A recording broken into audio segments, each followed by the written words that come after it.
$34. That was all Aria Voss had left when the first bullet tore through her shoulder. The summer thunderstorm had turned Market Street into a river of black water and broken light. Lightning split the sky in two, and for one fractured moment, the whole city glowed white as bone. Rain hammered the pavement in sheets so thick you could barely see the storefront signs bleeding their colors into the gutters.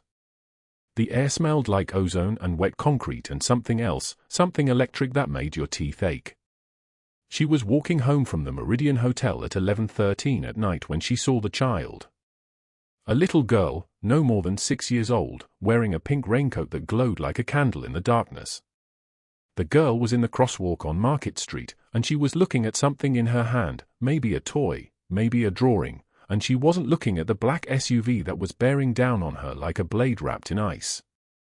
Time does something strange in moments like that. It stretches. Everything slows down except your heart. Aria didn't think.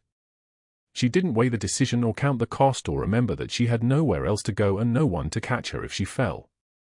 Her body just moved. Her legs carried her forward and her hands reached out and she shoved the little girl, hard, desperate, everything she had, toward the safety of the sidewalk. The SUV didn't swerve. 3 gunshots cracked through the thunder like God splitting wood. The first bullet caught Aria in the shoulder and spun her sideways. The second tore through her ribs, and she felt something hot and wrong blooming inside her chest like a flower made of fire. The third bullet found her thigh, and her leg gave out beneath her. She hit the wet asphalt hard. The rain was so cold it felt like needles. Blood pooled around her body in a dark halo, mixing with the storm water, spreading across the black pavement. Her vision was already starting to blur at the edges, the way a photograph dissolves in water. The storefront lights above her head seemed very far away. The thunder sounded like it was coming from inside her own chest. Men in black suits were pouring out of the SUV now, their shoes splashing through the flooded street. Voices were shouting, words she couldn't quite make out, mouths moving in the rain. One of them was screaming into a radio, active shooter, civilian down, but the words didn't make sense because she was the one bleeding, wasn't she? She was the one lying on the cold ground with the sky spinning above her. Then there was a man kneeling beside her. He was tall, well over 6 feet, with the kind of broad shoulders that filled up the whole world. His suit was charcoal gray and soaked through, worth more than everything Aria had ever owned, and his white shirt was plastered to his chest. His face was carved from stone, all sharp angles and dark, penetrating eyes the color of a winter storm. A thin scar ran from his left eye down to his cheekbone, and those eyes, those impossible eyes, were fixed on hers with an intensity that made her forget she was dying. Behind him, the little girl in the pink raincoat was screaming. Not hurt screams. Scared screams. But alive screams. Papa! Papa, the girl was crying, and Aria understood in that moment that this man whose suit cost more than her annual rent, whose presence made the rain seem to pause, was the father. This was whose daughter she had saved. Get the medic now. His voice was deep and solid like an oath. Like thunder speaking in human words. He pulled off his cashmere coat, the coat that probably cost more than 3 months of her salary, and pressed it hard against the wound in her shoulder. The pain was overwhelming. Everything was overwhelming. Stay with me. You stay with me. What's your name? Aria, she whispered. The word came out barely audible, shattered like glass. Her name is Emma. My daughter. At home. She's waiting. The man's hands didn't stop moving. He was pressing the coat against her bleeding ribs now, his movements precise and practiced, like someone who had done this before. Around them, the storm raged on. More SUVs were arriving, their tires screaming against the wet pavement. Men in suits were spreading out along the street, their radios crackling with urgent voices. You saved my daughter, the man said, and there was something in his voice, some undertone of recognition, like he was seeing her not as a homeless woman in a worn-out waitress uniform but as someone who mattered. You saved her. Do you understand? She was supposed to be the target, and you. He didn't finish the sentence.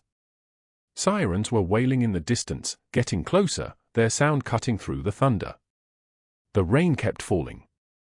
The city lights kept bleeding their colors into the gutters. And Aria Voss, $34, a 12-day eviction notice, and a daughter waiting at home, was slipping away into the gray space between consciousness and nothing. But what she did not know was that the man kneeling beside her on that wet pavement, his hand stained with her blood, was Nicholas Bianchi. The name alone made powerful people move mountains. The name made men with guns answer to his voice without question. The name meant that Nicholas Bianchi never forgot a debt, and he never, ever let those who had saved what he loved slip away into darkness. He would remember this night. He would remember every detail, the exact shade of her eyes, the way her voice sounded when she said her daughter's name, the fact that her first instinct as she was bleeding out was to think about someone else. And in the weeks and months that followed, he would turn his considerable power toward one singular question: who had ordered the hit on his daughter, and why had that bullet been meant for a 6-year-old child? The ambulance arrived at 12:03 in the morning. Its red lights painted the rain the color of blood. Aria's eyes closed just as the paramedics were loading her onto the stretcher, and the last thing she heard was Nicholas Bianchi telling them, whatever she needs. Whatever it costs. She saved my daughter's life. Now, let us go back to the beginning. Let us go back to 3 days before the shooting, when Aria Voss was just another invisible woman counting dollars in the break room of the Meridian Hotel, believing that her life would never change, that she would never matter, that $34 was all she would ever have to show for years of work and sacrifice and silent suffering. The Meridian Hotel break room was a small, dim space on the 3rd floor with flickering fluorescent lights and beige walls that hadn't been painted since before Aria was born. There was a refrigerator that hummed with a mechanical rattle, a microwave with a broken door that wouldn't close all the way, and a round table with 4 metal chairs. Everything in the room smelled like old coffee and the faint chemical scent of industrial cleaner. It was 3:13 in the morning on a Tuesday, and Aria Voss was counting the tips she had earned across 2 double shifts, tips that she had somehow managed to keep hidden from Douglas Hale, the manager of the Meridian, who had been stealing from her for 8 years. $1. $2. $3. Her fingers trembled as she counted, even though the room was warm and the air was still. She was trembling because every single dollar represented something that might keep her and her daughter alive for one more day. Every dollar was a choice between eating and saving. Between paying for Emma's school supplies and buying medicine for the cough that wouldn't go away. $34. That was all. She held the bills in her hand, and her trembling got worse. Because she knew, she had done the math 1,000 times, and the math never changed, that $34 was nothing against the red-printed notice that was currently folded in her apron pocket. The notice that said she had 12 days. 12 days before the marshals came to her apartment and told her that her home was no longer her home, that she had to leave, that she and Emma would be out on the street with nothing but what they could carry. 12 days to find $22,000. The math was impossible. The math was a death sentence. But the math was the only thing that mattered anymore. She heard footsteps in the hallway outside the break room. Heavy, deliberate footsteps. She knew those footsteps. She had been hearing them for 8 years, and they always made her stomach tighten. The door swung open, and Douglas Hale walked in. He was 58 years old but dressed like a man trying to convince the world he was 40. His suit was expensive, though not as expensive as Nicholas Bianchi's, a detail that would matter in ways Aria couldn't yet imagine, and his hair was dyed a color that was too dark to be natural. His face was fleshy, and his smile was the kind of smile that didn't reach his eyes. Those eyes were pale blue and empty, like swimming pools that had been drained. "Counting your pennies again, Aria." His voice dripped with cruelty the way honey drips from a spoon. "That's so sad. Still pretending you might actually save enough to keep your pathetic apartment." Aria didn't respond. She had learned long ago that responding only made it worse. She folded the bills quickly and tucked them back into her pocket. "You know what your problem is," Douglas continued, walking toward her. "You're not ambitious. You're not grateful. I give you this job, This job that hundreds of people would kill for, and what do? You act like you're suffering. Like you're the victim. His hand reached out and grabbed her wrist. Not gently. Not even close to gently. Every tip that comes into this hotel comes through my hands first, he said. You understand me? Every single dollar that guests leave, that's my money. I decide what you get to keep. And I decide that this month you get to keep nothing. I decide that you owe me back pay for the disappointment of having to look at your face every single shift. He released her wrist, and she pulled her hand back to her body. She could feel the beginning of a bruise forming already. Now get back out there, he said. Table 12 just sat down, and they're going to want cocktails. And Aria? Try to smile this time. Your miserable face is scaring away customers. He left the break room, and she stood alone with the flickering fluorescent lights and the humming refrigerator and the knowledge that the $34 she had managed to hide from him was still $34 short of the $22,000 she needed. She looked at her reflection in the dark window above the sink. She was 29 years old, but she looked older, so much older. Her face was thin, worn down by years of not enough sleep and too much worry.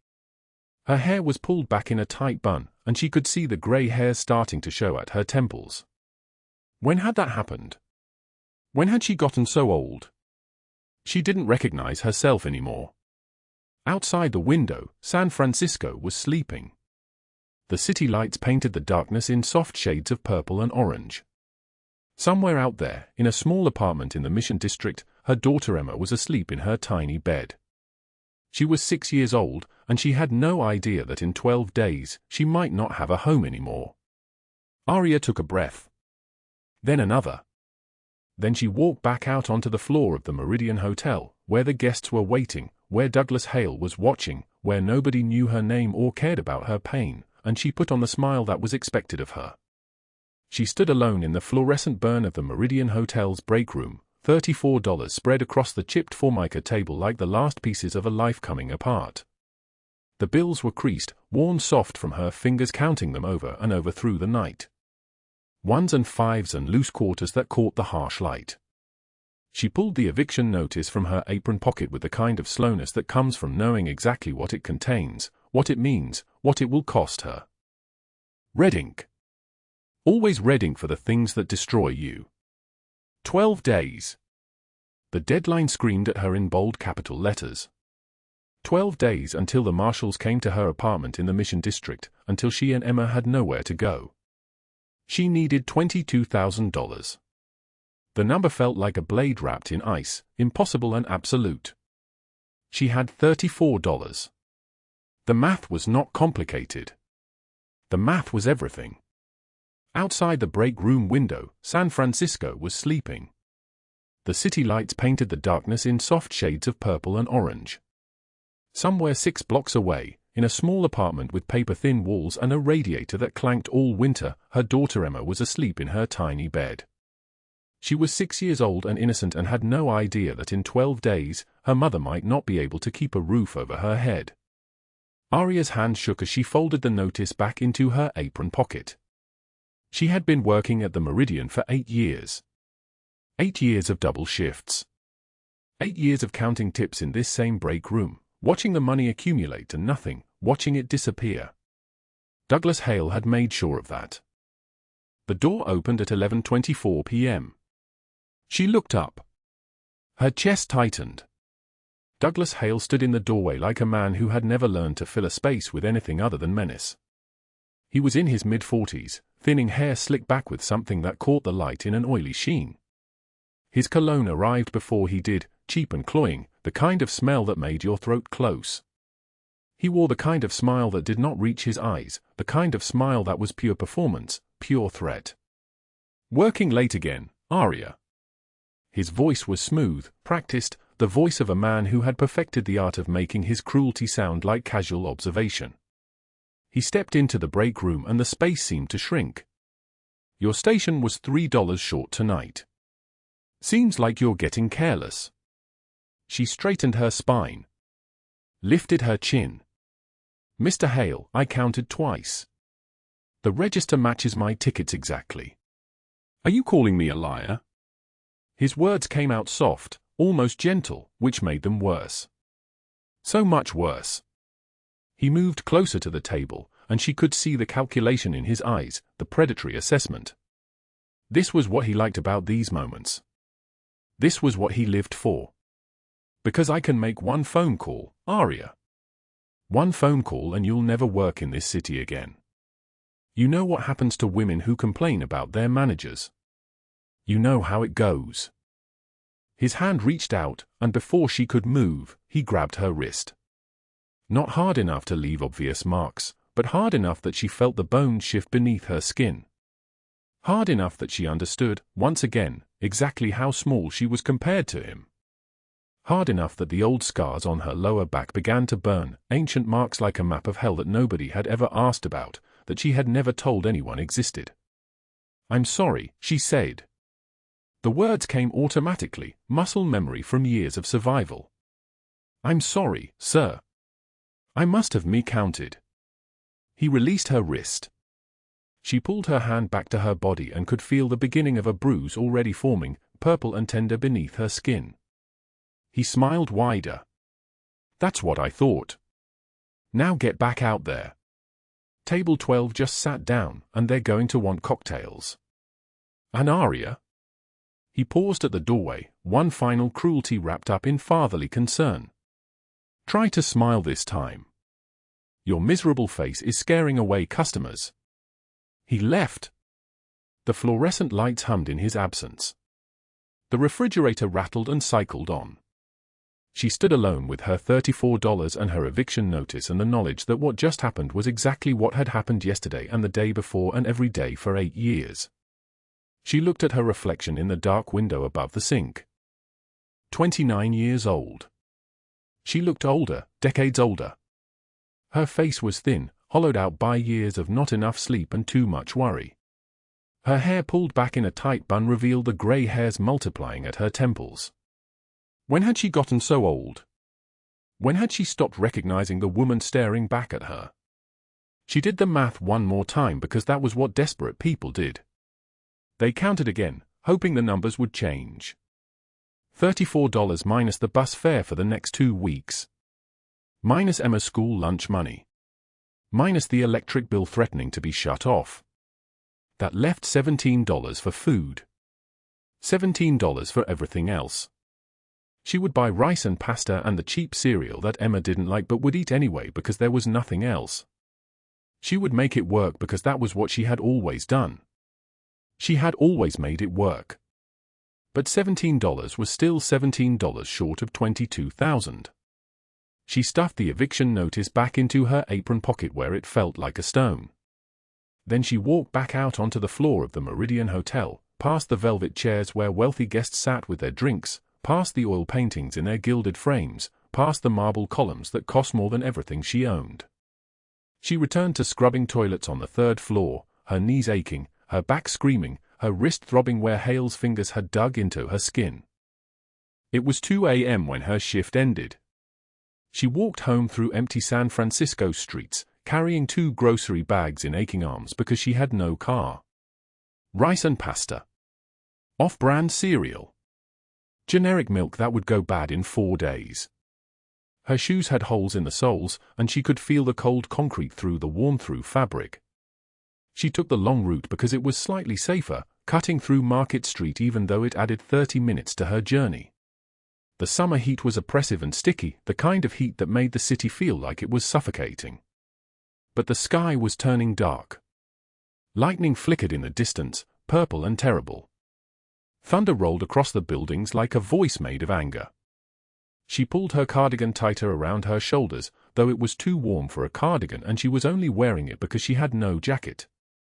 The first drops of rain began to fall, light at first, then heavier. Within minutes, the summer drizzle had become a downpour. The streets turned slick and dangerous. She ducked under an awning outside a closed bookstore and huddled there with her groceries, watching the rain become a wall of water, watching the lightning crack across the sky in jagged white lines. The eviction notice in her pocket felt heavier with each passing moment, the red ink beginning to bleed slightly against the cotton from the rain seeping through the fabric. She had walked this city for 6 years and had never let it break her. She had survived abuse and poverty and the kind of invisible cruelty that wore you down one small humiliation at a time. She had learned to smile for customers who looked through her. She had learned to count her money 3 times and still watch it disappear. She had learned to be nobody because the city demanded it, because Douglas Hale demanded it, because the universe seemed to demand it. What she did not know was that in 72 hours, a summer thunderstorm exactly like this one would change everything. In 72 hours, a black car would screech to a halt just feet from where she stood. A child in expensive clothes would run directly into traffic, desperate and terrified, and Aria would not hesitate. She would move without thinking, without calculating the cost, without considering her own survival. She would pull that child out of the path of death, and in doing so, she would set in motion events that would unravel 8 years of invisible suffering. She did not know that the child's father was a man named Nicholas Bianchi. She did not know that his name alone made powerful people move mountains.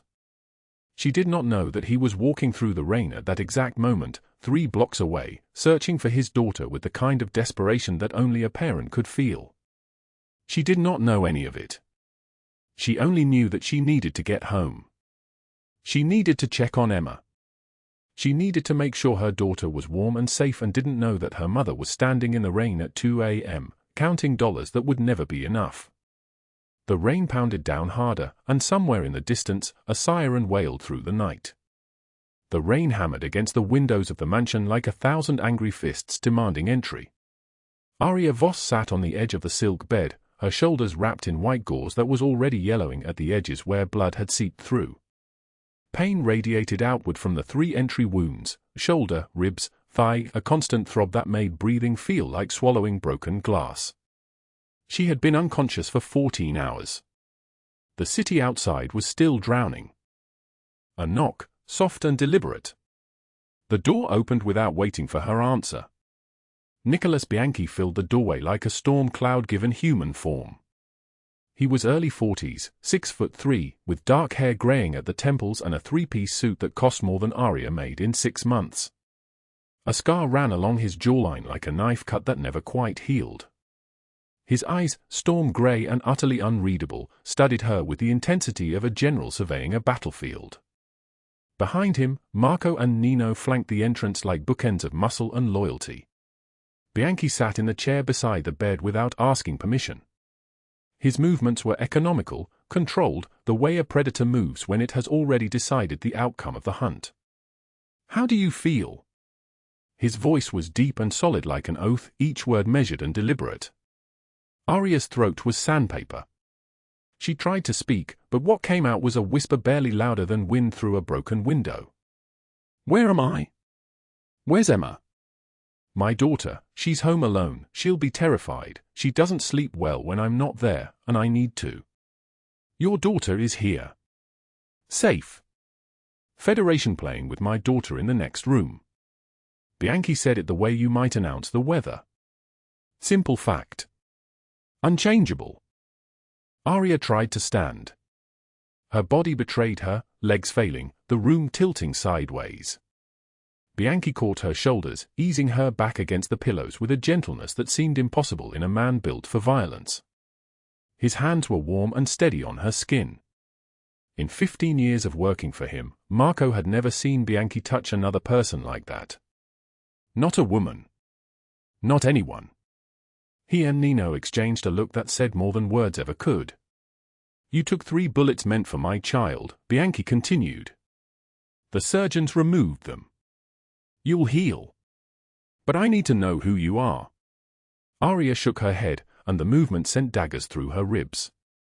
"I'm nobody. I'm a night shift waitress at the Meridian Hotel. I need to go home. I can't afford. How much does this cost? A hospital? Surgery? I can't pay you back, I don't have. There is no bill. This is my home. My doctor. My responsibility now." She looked around the room truly for the first time.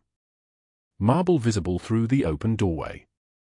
Oil paintings that probably had their own insurance policies. Guard stationed in the hallway beyond. The furniture alone looked like it belonged in a museum rather than a bedroom. Recognition crashed into her like a wave. "You're Nicholas Bianchi." Not a question.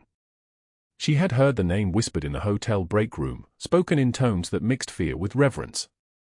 A name that made people move mountains. Bianchi nodded once. "And you're Aria Voss. 32 years old. Widow for 5 years. One daughter, Emma, age 7. You work at the Meridian Hotel. You have worked there for 8 years. Your manager is Douglas Hale." When he said Hale's name, something inside Aria seemed to collapse. Her hands started shaking. She pressed them against the sheets to try and hide it, but Bianchi was already watching them betray her. "Tell me about Douglas Hale," Bianchi said. "I can't. Please. He'll fire me. I'll lose everything." Her voice cracked like old paint. "I need that job. I need." "You already lost everything. I saw the eviction notice in your pocket when my men brought you in. $22,000. 12 days until the marshals come." Bianchi leaned forward, and the movement was casual, but every muscle in his body was suddenly focused entirely on her. A widow with a daughter and nowhere to go. "Tell me what happened, Aria." Silence stretched like taffy. She could hear the rain still hammering the windows. Could hear a clock ticking somewhere in the mansion, that steady sound of time passing, of days disappearing, of 12 days becoming 11, then 10, then none. "He steals," she finally whispered. "From the tips. Every shift, he counts them after we leave. He keeps half. Says it's a handling fee. He's been doing it for 8 years. I calculated once, it comes to about $600 a month. Money I earned. Money that should have been mine."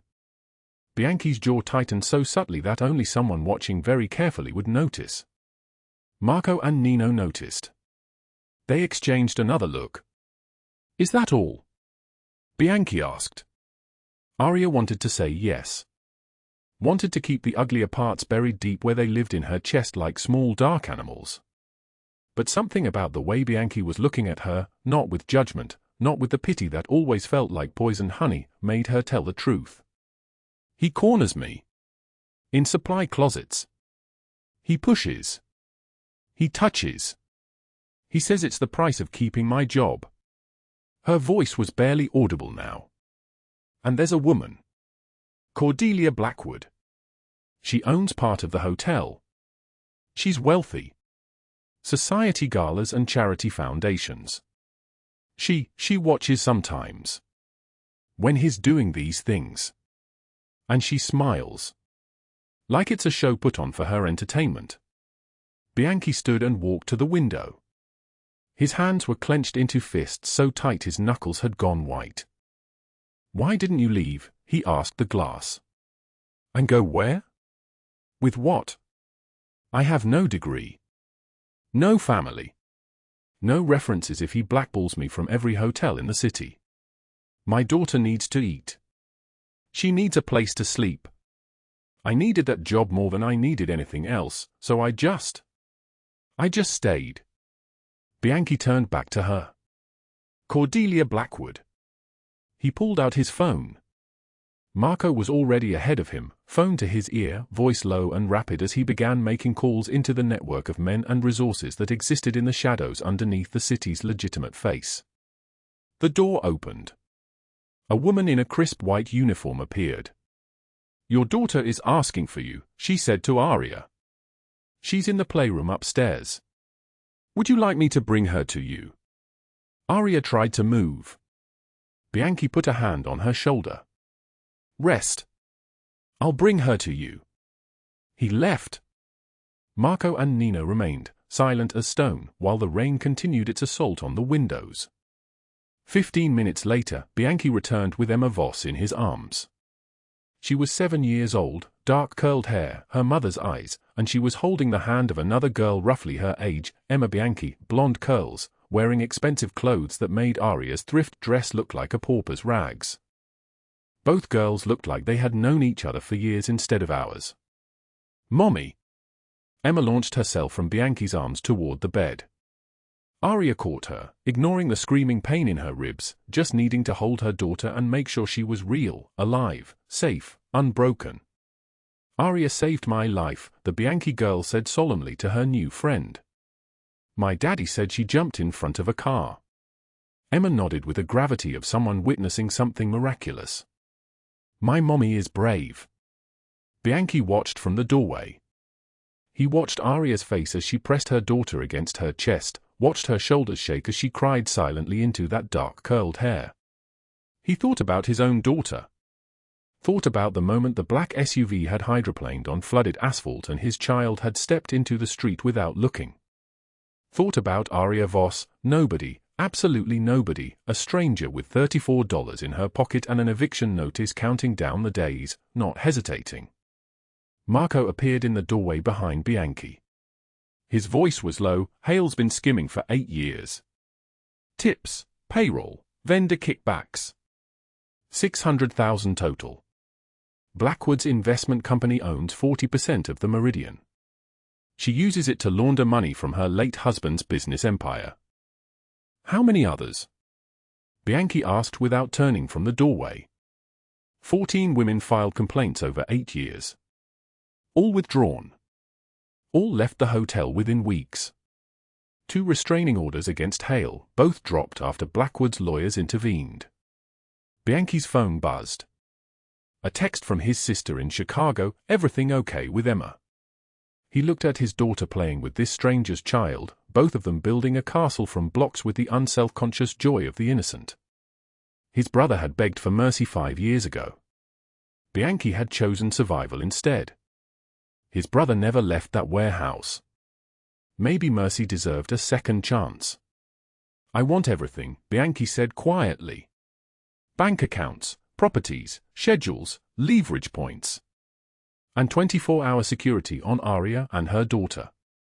They don't leave this house without my men beside them. In the room beyond, Emma Voss held her mother tighter and whispered something into her ear. Aria closed her eyes, tears streaming silently down her face. The rain continued to fall. Somewhere in the city, Douglas Hale was pouring whiskey in a hotel office, unaware that his days of shadow had just become numbered. And Aria Voss, who had been nobody, was finally beginning to understand that sometimes the right choice comes with consequences that echo far further than we could ever imagine. The morning light breaks through the mansion windows like a blade cutting through silk. Aria Voss moves through the hallway with her small bag already packed, for items, that's all she owns worth taking.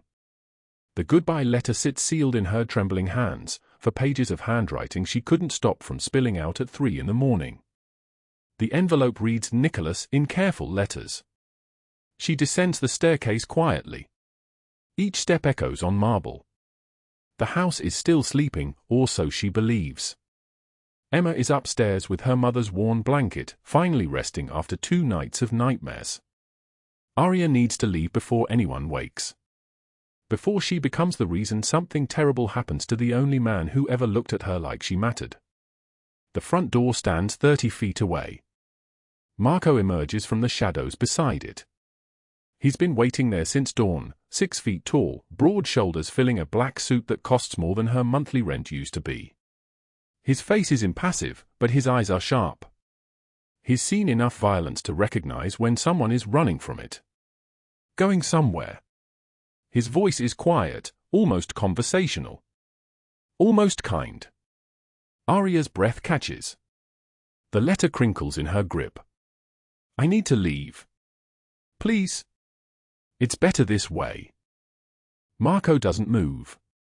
Doesn't reach for her or block her path. Just watches with the patience of a man who's learned that some battles end before they begin if you wait long enough. Then another voice drops like thunder from the staircase behind her. Better for who? Aria spins. Nicholas Bianchi descends in a charcoal suit and white shirt unbuttoned at the collar, his dark hair still damp from the shower. But his hands hold her letter. All 4 pages. He's already read every word she wrote at 3 in the morning while her daughter slept and the world felt like it was ending. His face is unreadable, carved from stone, composed, Dangerous in the way men are dangerous when they've made decisions and those decisions have been set into motion. You were going to leave without saying goodbye? After writing this? He holds the pages like they weigh 1,000 pounds. Maybe they do. Heat floods Aria's face. Shame. Fear. Something like betrayal because he wasn't supposed to find it yet. She was supposed to slip away quietly, and he was supposed to find the letter hours later when she was already gone, already erased from his world, already safe because she would no longer be a target in his orbit. You weren't supposed to read that yet. I was going to leave it. I found it 30 minutes ago when I checked your room to make sure you were sleeping. Bianchi steps closer. His voice stays level, even. I've been waiting. The silence between them stretches. His eyes hold hers. She can see the anger beneath the control, the kind of anger that men like him learn to weaponize into something far more dangerous than rage. You think leaving protects us? He moves within arm's reach now. You think Hale and Blackwood stop because you run? They never stop. Not until someone makes them stop. Aria's voice breaks. You don't understand what they're capable of. I know exactly what they're capable of. I've been having them watched for 16 hours. The question is, do you know what I'm capable of? Before she can answer, his phone vibrates. Once. Sharp and sudden. He checks the screen, and something shifts in his expression. The control tightens. The anger crystallizes into something colder. He answers on the second ring. Tell me. His voice sounds different now. Like a man giving orders that will reshape the world before sunset. Hale and Blackwood are heading to her old apartment building. Nino's voice crackles through the phone speaker. They think she's still there. They're bringing 4 men with them. Professional muscle. Cordelia's watching from her Mercedes. She's made 3 calls to her lawyers in the last 10 minutes. Bianchi doesn't respond immediately. He's looking at Aria. Reading her. Understanding that she knows what comes next. Stay in the car, he says finally. 20 minutes. Record everything. He ends the call. Marco moves toward the back of the mansion without being told. That's what loyalty looks like, a man who understands the language of power well enough to know when orders are silent and absolute. Aria grabs Bianchi's arm. Her fingers barely encircle his wrist. What are you going to do? What I should have done the moment I learned their names. He doesn't look back. He moves toward the garage where black SUVs wait like hungry animals. The apartment building where Aria spent 8 years counting quarters and stretching milk and eating cold rice for dinner looks smaller in morning light. The sky has broken open behind the clouds. Steam rises from wet pavement where rain fell all night. The air smells like concrete and diesel fuel and the particular desperation of a neighborhood where nobody has enough. Douglas Hale arrives first. He's wearing a suit that costs maybe $400, cheap fabric that wrinkles at the elbows, already sweating despite the cool air. His face is the color of spoiled meat, blotchy and red and desperate. He's been drinking since Emma's voice came through the phone 6 hours ago telling him that Aria was gone, packed her things, disappeared into the night. 4 men stand behind him. They are not soldiers. They're not the kind of men who know how to move through violence with precision. They're hired help, bouncers and security contractors and men who take money for intimidation because they lack the intelligence for anything else. Cordelia Blackwood idles in a black Mercedes 50 yards away. Tinted windows. Engine running. She's smoking a cigarette and watching through the windshield like she's watching a television show that mildly entertains her. Platinum hair. 53 years old but assembled with enough money to pass for 40. Her nails are manicured to lethal points. Her face is composed. She is not worried. She is never worried. Worry is something that happens to people who don't have lawyers. Hale pounds on the door to apartment for C with his fist. Aria. Open up. I know you're in there. His voice cracks on her name. You think you can hide? You think talking to Bianchi protects you? He kicks the door. Wood splinters near the lock. I own you. You understand me? I own you. You're nothing. You're nobody. You came to my hotel with nothing and you'll leave with nothing, Anne. The street stops existing. It happens in absolute silence first. That's what shocks people most. Not the appearance of the men, 12 of them, moving out of alleys and down from rooftops and emerging from parked vans like they've been waiting inside the concrete itself for permission to wake up. It's the silence. The absence of warning. The way the world just rearranges itself without announcement. They wear black tactical gear. Each one moves with the economy of motion that comes from professional training and professional consequences. No hesitation. No conversation. Just the sound of boots on asphalt and the whisper of cable ties being deployed.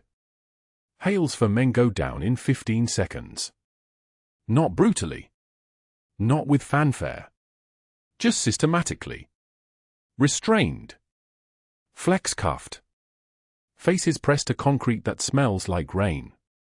One of them makes a sound like he's trying to pray, but the words don't come. Hale spins. Sees the circle closing.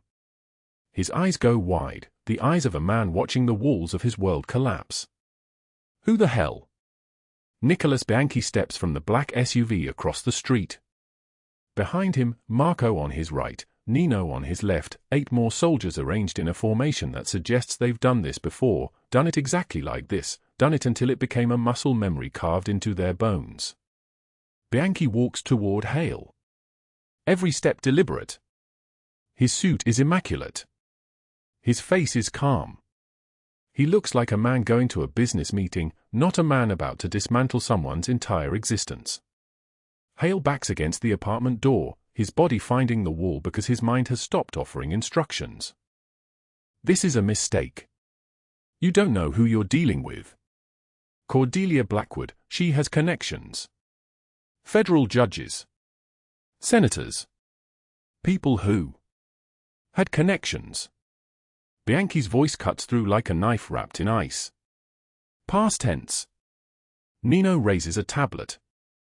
Shows Hale the headline in 16-point font, Blackwood Foundation raided by FBI, massive money laundering investigation. Live footage streams across the screen. Federal agents swarming Cordelia's estate. Black SUVs blocking the driveway. Men in suits entering her mansion with warrants that are no longer theoretical, they're real, they're happening right now, they're destroying everything she built. In the Mercedes, Cordelia watches her phone light up with incoming calls. Her lawyer. Her accountant. Her board members. Calls she cannot answer because answering them is now a confession. Her face drains white. The cigarette falls from her fingers onto the leather seat. Bianchi stops 3 feet from Hale. You touched a woman under my protection. For 8 years you stole from her. Took her tips. Her wages. Her dignity. Hurt her with words that scar deeper than any blade could reach. Made her believe she was nothing.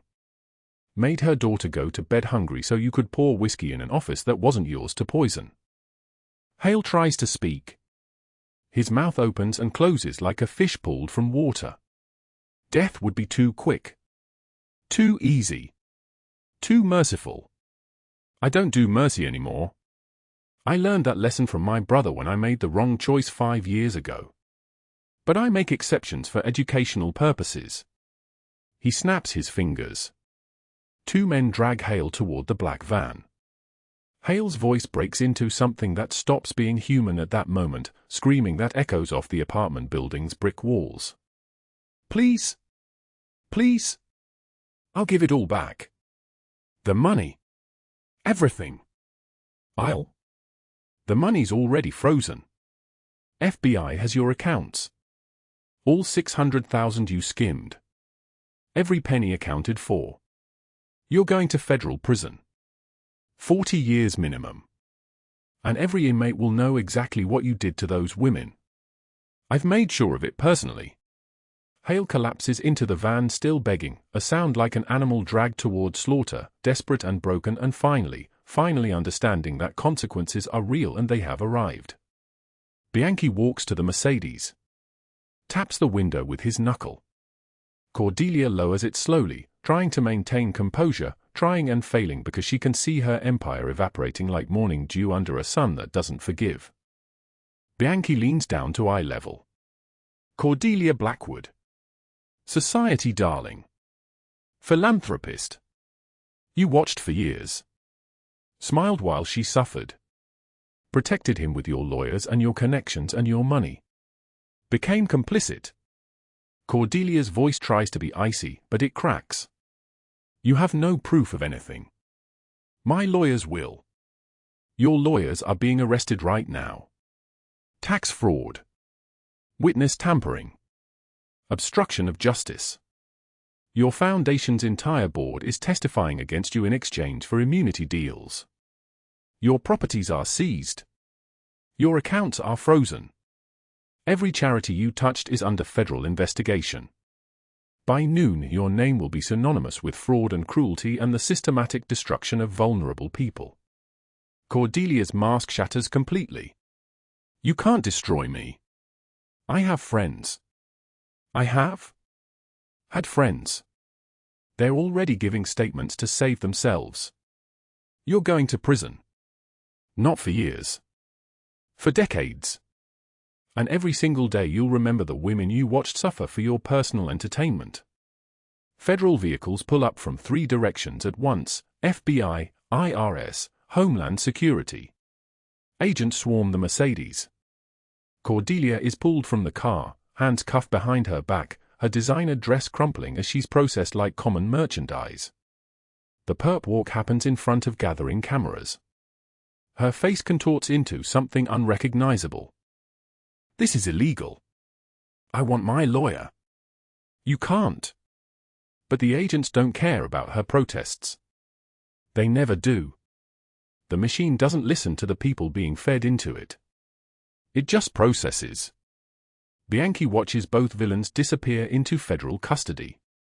He doesn't smile. This isn't victory. It's extermination of a different kind, not death, but erasure. The slow destruction of everything they built, everything they were, everything they believed they were untouchable enough to hold. The cameras capture it all. By evening, it will be on every news network in the region. Bianchi's mansion, afternoon. Aria watches the coverage in the study, sitting on a leather sofa that costs more than she ever earned in her life. Both villains in custody. Faces all over the news. Federal investigations expanding exponentially. 14 former Meridian Hotel employees already giving statements to federal agents. The story growing bigger and bigger, spreading like water finding cracks in a dam. She's shaking, not from fear, but from the weight of 8 years of silence finally ending. 8 years of invisible pain becoming visible. 8 years of being nobody becoming a testimony that will echo through courtrooms and change policy. Bianchi enters without knocking. He carries 2 glasses of water and a plate of food he knows she won't eat. He's learned these small gestures matter, that showing up with water and willingness is its own language. Aria stands when she sees him. You didn't have to. Yes, I did. They would have come for you again. Again and again. Until you broke or disappeared completely. I don't allow that. He sets the water down on the table beside her. Aria's voice trembles. The letter, you read all of it. Every word. 3 times. Bianchi pulls the pages from his jacket. They're creased now, folded and unfolded, read and reread. The paper is soft from handling. You wrote that you're falling in love with a man you can't have. That you're leaving to protect him. That you're nobody worth saving. He takes another step closer. You're wrong about all 3 things. You're not falling, you've already fallen completely. You're not leaving, I won't permit it. And you're not nobody. You're the woman who reminded me that mercy can exist alongside justice. That strength doesn't mean hardness. That love is the most dangerous weapon anyone can possess. Aria's eyes fill with tears that overflow before she can stop them. I have nothing to offer you. I'm a widow with a daughter and scars and broken pieces, and you have everything I've been looking for. Courage. Sacrifice. Truth. He touches her face gently, his hand rough and scarred, but the touch is tender. You took 3 bullets for my daughter. I'm asking you to take a chance on me. Aria whispers, what if I'm not strong enough for your world? You already proved you are. You survived 8 years of hell and stayed kind anyway. That's stronger than anything I've built with money or violence. That's a strength that can't be broken. They kiss, soft at first, then deeper. 8 years of pain meeting 5 years of isolation, finding something neither expected to survive long enough to find. Outside, summer clouds break apart. Sunlight floods the room like grace arriving finally, like storms ending, like the sky clearing after rain. Emma's voice calls from somewhere upstairs, still uncertain, still learning that some people don't leave. And for the first time in her entire life, Aria doesn't run toward the door. 3 months later, the Bianchi mansion glowed with warm lamplight as evening descended across San Francisco. Aria Voss stood before her mirror in the guest bedroom, the room that had become hers, though she still couldn't quite believe it, adjusting a diamond necklace so small it nearly disappeared against her collarbone. The dress she wore was simple, elegant, the kind of thing she'd only seen in magazines someone else had left behind. Pale blue silk that moved like water when she breathed. Emma knocked softly and slipped inside, 7 years old now and moving with a confidence she hadn't possessed 3 months ago. She climbed onto the bed, crossing her legs beneath her. You look beautiful, Mom, Emma said. The word Mom still caught Aria off guard sometimes. Like lightning striking the same place twice. Aria turned from the mirror. I look like I'm playing dress up. Like someone's going to ask me to leave and return the outfit when the night ends. No. You look happy. Emma tilted her head, studying her mother the way children study things they're trying to understand. Your eyes look different now. Aria sat beside her daughter, taking her small hand. The scars on Aria's back, the map of 8 years written in white lines across her skin, hadn't disappeared. They never would. But they'd stop defining her.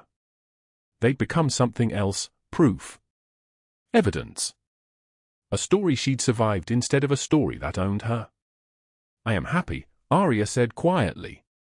Scared sometimes. But happy too.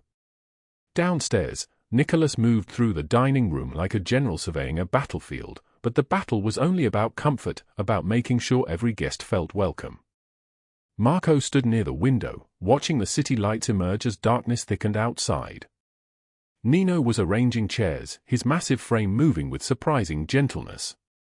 Both Emma Bianchi and Emma Voss played in the corner near the grand piano. They'd become inseparable, 2 girls who'd found each other in darkness and refused to let go. When Aria descended the staircase, the room seemed to pause. Not because of the dress or the necklace or the way her hair caught the light. But because of something else entirely. The way she moved. The absence of fear in her spine. Nicholas crossed the room, took her hand, brought it to his lips. The gesture was old-fashioned, Italian, the kind of thing his family had done for generations. But the way he looked at her made it something new. Marco leaned toward Nino, his voice low enough that only his brother could hear. 15 years, Marco whispered. 15 years and I never saw him smile like that. Nino's gaze remained on the 2 Emmas. She saved his daughter. She saved him too. Just a different kind of bullet. The dinner table stretched the length of the room, set for 18 businessmen who'd become something like friends. Marco's wife, Maria, who taught Aria how to cook risotto properly. Nino's 3 children, loud and alive and unconscious of the empire they'd been born into. Nicholas's accountant, a sharp-eyed woman named Patricia who'd been teaching Aria the language of numbers and percentages and ownership. When the main course ended, Nicholas stood. He raised his glass, and the room quieted with the kind of attention that comes from power. Absolute, unquestioned attention. 3 months ago, he said, his voice deep and solid like an oath, a woman I didn't know chose my daughter's life over her own. She had $34 to her name. An eviction notice with 12 days until she'd have nothing left. She had every reason to walk past that child. To protect herself. To remain invisible the way the world had taught her invisible people should remain. He looked at Aria. His eyes held hers with an intensity that made her forget to breathe. She didn't, Nicholas continued. She took 3 bullets meant for a child she'd never met. She proved something I'd stopped believing, that goodness still exists in places we've decided it's extinct. That mercy isn't weakness. That family isn't always bound by blood, but by the people who choose to stay when the storm arrives. The room was absolutely silent. Even the Emmas had stopped playing. Douglas Hale received 42 years in federal prison, Nicholas said. His tone didn't change, but something cold moved through the words like a blade wrapped in ice. Cordelia Blackwood received 38 years, plus restitution of $47 million.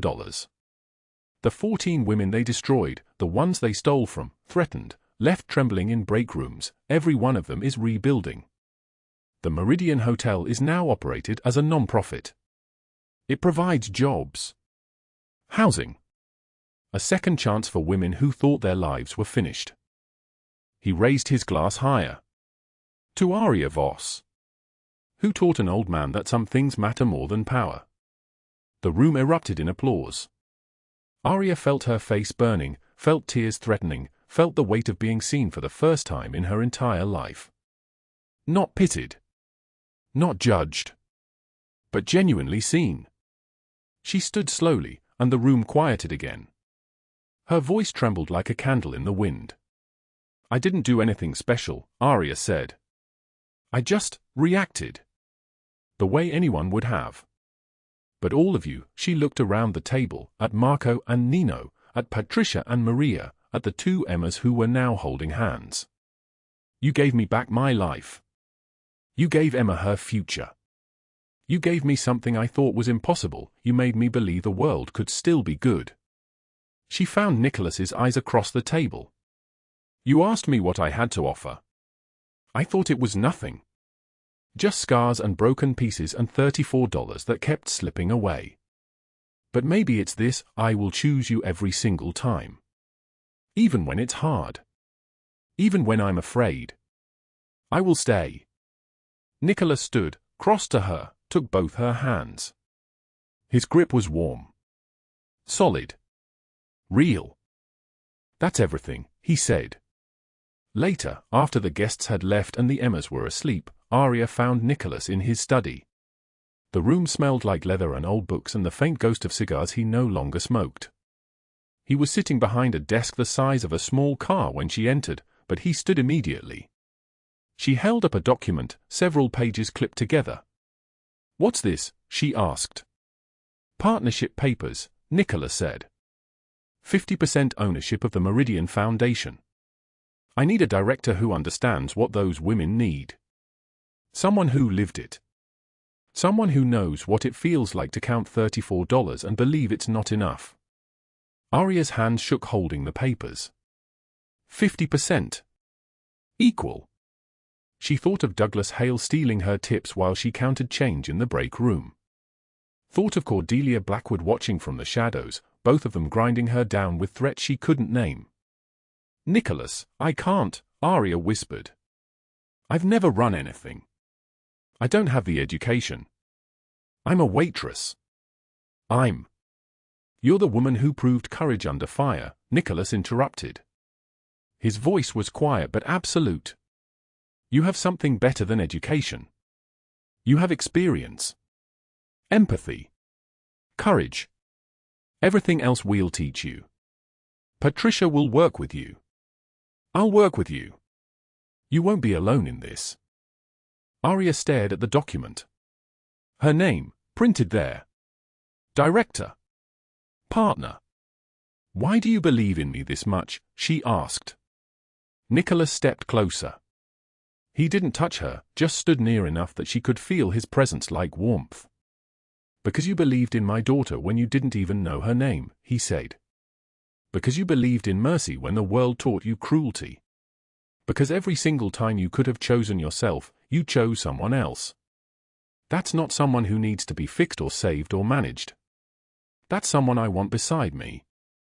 In business. In life. In everything. Aria signed the papers with a pen that cost more than a month of her old rent. Her signature looked unfamiliar on the page, like it belonged to someone else. But it was hers. It was real. She kissed him then, not desperate, not grateful, but equal. Partners. Two people who'd come from different worlds and somehow found the same language.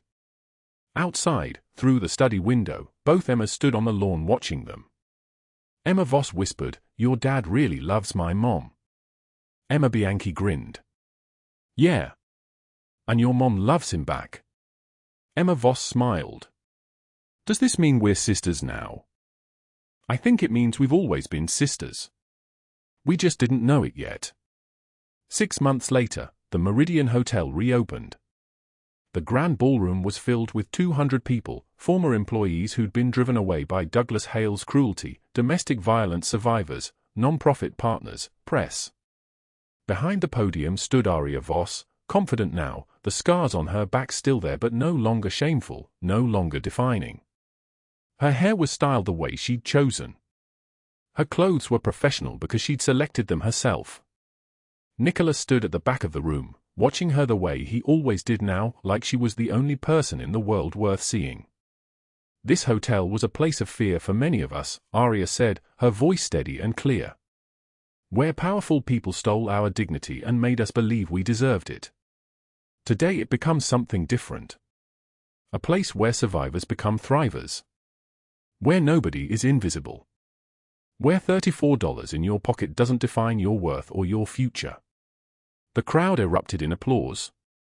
That same hour, 300 miles away in a federal prison, Douglas Hale sat in solitary confinement. His orange jumpsuit hung loose on a frame that had lost 70 pounds. His hand shook constantly. He would die here, behind concrete walls, forgotten by everyone except the women he'd hurt. They would remember. They would thrive. He would rot. In a white-collar prison 2 states over, Cordelia Blackwood stared at concrete walls.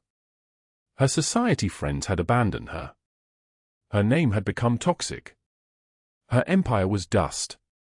Just decades of consequence and silence and the slow realization that wealth meant nothing without power, and power meant nothing without people willing to follow you. That evening, Aria and Nicholas stood on the mansion balcony. The city spread beneath them like a circuit board of light. Both Emmas were asleep inside, Emma Bianchi in her room, Emma Voss in what had become hers, the guest room transformed into something permanent. "Do you ever regret it?"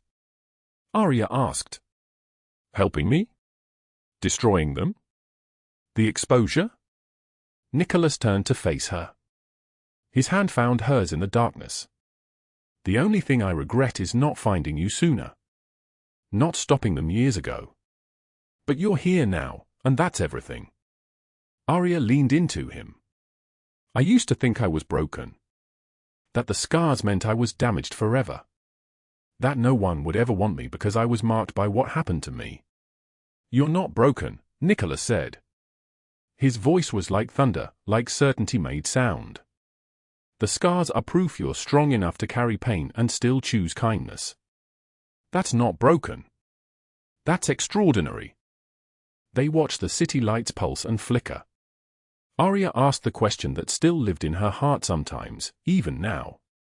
"What happens now?" Nicholas pulled her close, kissed her forehead. "Whatever we choose. Together." The family dinner table, all of them now, Nicholas, Aria, both Emmas, Marco and Maria, Nino and his children, Patricia, stretched across the room like a blessing. Laughter moved between them like living thing. The Emmas whispered secrets to each other, their connection so complete that they seemed to share thoughts. Marco and Nino watched Nicholas with expressions they'd never worn before, not loyalty exactly, but something deeper. Recognition. Their boss had become a man again. Aria caught Nicholas's eye across the table. He smiled. She smiled back. This was family.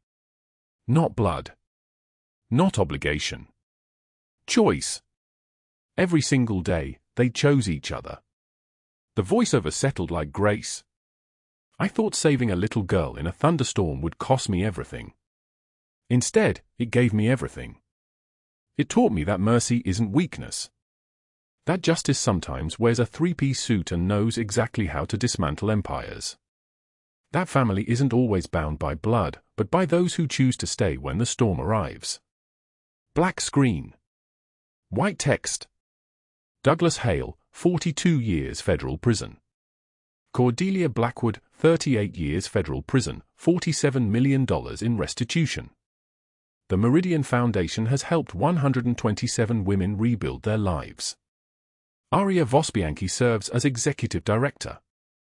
Nicholas and Aria married 8 months after the shooting. Both Emmas are sisters in every way that matters. If this story moved you, hit that like button and share it with someone who needs to remember that one act of courage can change everything. Subscribe for more stories of justice, redemption, and love that defies the odds.